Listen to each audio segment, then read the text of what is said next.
La teoría política no es solo una tarea conceptual e histórica del pensamiento político, sino también es una reflexión sobre la actividad política y los principales factores de cambio. Dicha reflexión implica a su vez una exploración de las categorías, valores y principios implícitos en dicha actividad.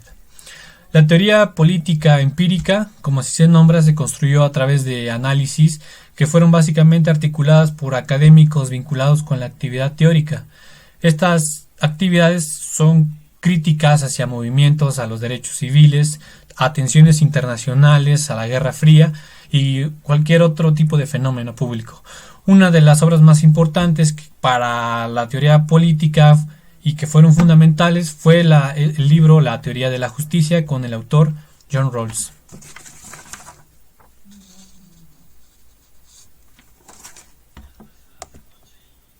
Hablemos de las líneas básicas que caracterizan a la teoría política. Estas al inicio suelen ser muy variadas, pero todas tienen relación cuando se habla del contexto de crisis. En este caso, las crisis pueden ser crisis de estado de bienestar, también de fiscales, de legitimidad e incluso de gobernabilidad. Y esto también tiene que ver en cuanto a los cambios sociales que se van dando conforme el paso de tiempo. De esto podemos partir a un primer punto que caracteriza a la teoría política, que es donde hablamos acerca del discurso normativo de justicia y también de la distribución igualitaria de recursos, es decir, cuando hablamos de neutralidad y utilitarismo que existe entre los liberales, comunitaristas, libertarios, igualitaristas, republicanos, perfeccionistas, pragmatistas, posmodernistas y por último, algo que también tiene mucho que ver con esto, lo que son los teóricos críticos. Continuando con esas líneas básicas que caracterizan a la teoría política, nos encontramos con el sistema liberal democrático, que está conectado a movimientos sociales en nuestro entorno, por ejemplo, a las teorías feministas, a las teorías ecologistas, que también se les conoce como teorías políticas verdes. Todo esto tiene que estar relacionado o está relacionado al espacio público, como un reconocimiento a una identidad política, en el que se debaten los conceptos básicos de las ciencias sociales, no se olvidan aún, como la autonomía, la representación, el poder y la ciudadanía, que engloban a la democracia. Nuevamente, valga la redundancia, a la ciudadanía y al multiculturalismo. Eso como segundo lugar. En tercer lugar tenemos a la democracia y a las teorías participacionistas. Tienen un papel en la sociedad civil de reflexión sobre las representaciones. Por ejemplo, nosotros en nuestra democracia. De allí surge la democracia deliberativa. De lo que se trata es de un trato igualitario entre hombres y mujeres en la cosa pública. Bueno, yo voy a hablar sobre los ejes de la teoría política y bueno, dentro de los ejes de la teoría política podemos englobar tres, de los cuales yo voy a hablar dos, el primero y el segundo, obviamente. En el primer eje podemos encontrar el discurso normativo en torno a la justicia y a la distribución igualitaria de los recursos.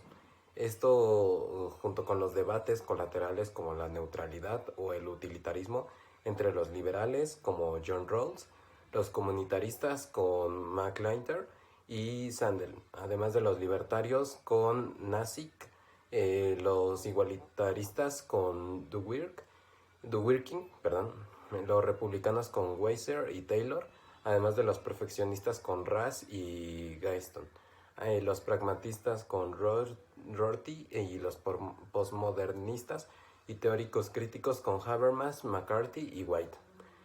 Bueno, en segundo lugar, el segundo eje está el debate en torno a los temas pendientes de resolver del sistema democrático, que está muy conectado con la aparición y reivindicación de los nuevos movimientos sociales. Destacan entre estos la teoría feminista y la teoría ecologista, que si bien son temas centrados más en la configuración y gestión del espacio público, en el reconocimiento de la identidad política, más que nada. En dicho marco se pueden destacar conceptos clave tales como los de autonomía, representación, ciudadanía y poder. Vemos que son temas un poco más comunes y que tienen mucho más relación con lo que luchan y viven las personas, los ciudadanos día a día.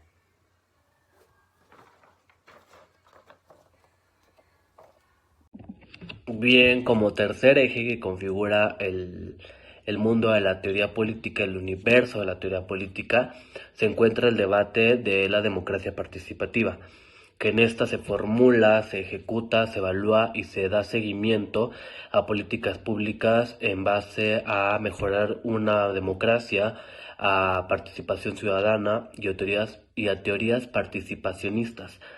Esto quiere decir que cuál es el papel que juega la sociedad civil frente a un conservadurismo reinante, porque la lógica básica se centra en criticar un enfoque entre un ciudadano voto y no tanto defender una perspectiva de ciudadano política que nos permita al ciudadano, por medio de herramientas tecnológicas y demás, tener esta introducción a la esfera política por medio de su participación, por medio de su opinión. Siguiendo con la crítica de los ejes, en la parte 3 encontramos un concepto particular que es Citizen Voter. Citizen Voter, traducido, es ciudadano votante, y en este lado se centra en una perspectiva de Citizen Politician. Entre los principales teóricos que encontramos está McPherson, Paterman y Barber. Esos elementos han sido principales catalizadores de debates. Sin embargo, fue hasta los inicios de los años 90, específicamente al término de la Guerra Fría, cuando los temas de pluralismo cultural, que también es llamado multiculturalismo, y el término de ciudadanía se adentraron en el vocabulario de la teoría política. Desde entonces, la teoría política pretende entender cómo estos términos influyen en los principios de la democracia y el liberalismo. También, desde ese entonces, se han considerado como los conceptos motores de la teoría política. Si bien tenemos a la ciudadanía y al multiculturalismo como las dos perspectivas analíticas dominantes, existe un telón de fondo que la teoría política de los 2000 comienza a discutir. Parekh es uno de esos teóricos políticos que busca dar respuesta explicando dos rasgos muy importantes de la teoría política reciente. Por un lado tenemos el triunfo del liberalismo, hegemónico en el sentido de ser el patrón absoluto de toda medida de evaluación. Podríamos decir que el liberalismo es la esfera dominante, discurso hegemónico, puesto que es el contexto, el objeto de estudio y el marco de referencia de la teoría política. Parekh dice que el liberalismo se ha convertido en un metalenguaje, que es el árbitro de cómo los demás lenguajes deben de hablarse. En términos económicos, es el patrón oro. Por otro lado, tenemos al etnocentrismo, que es una teoría política muy provinciana, que descuida a los otros, a los no occidentales. Nuestros debates tienden a llevarse a cabo con valores muy arraigados, olvidando a los otros, dejándolos completamente afuera. A modo de conclusión, Ricard nos dice entonces que en los años 2000 las perspectivas analíticas dominantes de ese entonces serían el multiculturalismo y la ciudadanía. Sin embargo, surgirían nuevas perspectivas y él hablaba del pluralismo y el contextualismo.